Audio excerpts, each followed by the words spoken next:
Þetta var Elvis en þetta þátturinn á hjólum á mikilvægu stöðinni. Ég heiti Jón Hjalti.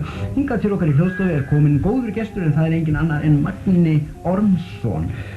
Magni hefur nýverið sent frá sér bók sem heitir Vændisklúbburinn í ráðuneytinu, óopinber ævisaga Hergríms Steinmannssonar, en í henni segir hann heldur ófagrar sögur af þessum elskaða íslenska stjórnmálamanni og fyrrum forsætisráðherra. Velkomin Magni. Þakkaði fyrir. Magni, þú þekkir vel til Hergríms. Já, það sagt. Þú varst árabil starfsmaður í ráðuneytinu og segist hafa áreiðanlegar heimildir fyrir öllu sem þarna stendur. Já, ég líð engu. Hvað kemur til að þú sást ástæðu til þess að setjast niður og, fletta ofan af Hergrími á þennan hátt? Bara, Hergrímur hefur lifað tvöföldu lífi í mjög langan tíma. Gefur út fyrir að vera einhver sómakær fjölskyldumæður, en undir niðri svoleiðis ólgar óþverrátturinn á sukki. Mér fannst bara sjálfsagt að það kæmi fram fyrir almenning sjónir hvaða mann Hergrímur hefur að geyma. Maðurinn er svoleiðis varandi perri. Já, þetta eru heldur ófagrar lýsingar á, næstum öllu. Já, þetta allt dagsatt. Vændisklúbbur. Já. Þú segir að Hergrímur hafi starfrækt vændisklúbb í ráðuneytinu og þar hafi meðal annars hann sjálfur verið með live show. Já. Nú sér maður ekki beint Hergrím fyrir sér sem, Nei, hann er svona tvöfaldur í róðinu hefði í dán. Hann hefur komið sér upp þessari ímynd mann sem maður má ekki vamsitt vita, en er svoleiðis svo full í alls konar óþverra og viðstíkilegheitum að það bara háa þeirra nú. Já, mér langar að spila hér lesum kafla úr bókinni sem við höfum fengið þjóðfrægan leikara til að lesa. Það hefur verið sett hljóðmerki yfir þau orð sem geta sært blöðunarkennd hlustenda. Hér er lesturinn. Komið allir og sjáið, sagði Hergrímur þar sem hann stóð á sviðinu og á sér. Hvað ætlaðu að gera við þetta reiðhjól, spurði einhver.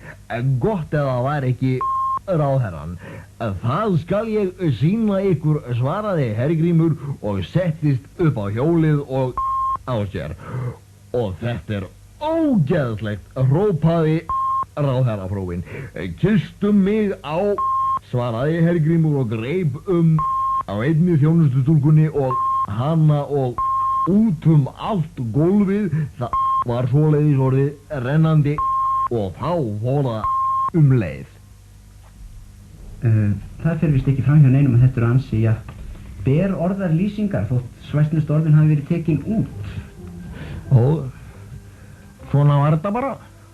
Þetta atvik sem þú lýsir þarna, það átti sér stað á árshátíð starfsmannafélagsins. Já, þetta var agalegt. Já, nú hef ég rætt við starfsfólk ráðuneytisins sem var á þessar árshátíð og það kannast engi við þetta sem þú lýsir þannig. Já, það eru allir að hilma yfir, það eru allir með segjur ólifnaður. Já, þú ert nú sá eini sem lýsir atburðunum á þennan hátt. Til dæmis kannast engi við þetta 14 daga sukk Hergríms með nemendum fósturskólans norður í Hnífsdal sem þú lýsir í bókinni í slíkum smá atriðum að flestum þykir nóg. Spillingavefurinn nær dýpra en nokkuð gæti óra fyrr.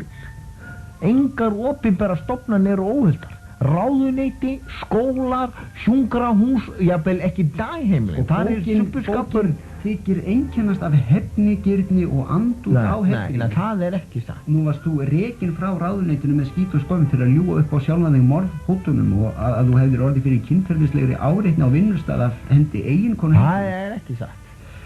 Þú þóttist líka hafa mist framan af fingri leið á Hergrímur. Ég misti framan af fingri. Það vantar ekki framan á neitt fingur á þér. Það óks aftur. Þið verður aldrei hitt talað heilun. Það kom út eftir því bóki fyrra sem olli miklu umtali. Já, vændisferðir utanríkisráðherra og óumber ævisaga Jóhanns Baldurs. Það var nú allt hrakið sem í henni stóð og þú tapaðir meiðir það máli sem höfðu var á hendið vegna þess að þú hafði skrifað. Nei, ég tapaði ekki neitt. Ég er hér með blaðaúrklippu fyrir framan mig þar sem er sagt frá dómsúrskurði. Það er lygi. Þetta blað var skrifað til að vernda valdakerfi. Ég vann málið, það var bara skrifað að ég tapaði.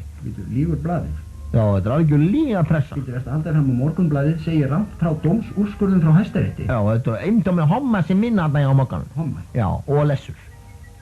Magni, nú ert þú haldinn sjúklegri lega áráttu. Það er ekki satt. Það er raddir hafa heyrst að þessi bók rétt eins og svo fyrir sér bara ángi af lega síkiðinni. Já. Það er reyndar alveg ekki þar. Hæ? Þetta er alltaf með tómlígi. Býtu, akkur varstu að skrifa þetta? Já, ég er svo lígin. Býtu, þú segir svo viðurkennir þetta sé allt lígi? Já. Nó. Þá get ég ekki Fyrstu að fleiru? Nei. Viltu kaffi? Já, takk. Þetta er sem sagt allt líf. Já. Blessaðu verður maður. Nú, já. Heyrðu, var ég búinn að segja frá kynsfællinu í samgöngu málaráðuneytinu? Nei, segðu mér frá því. Sko, það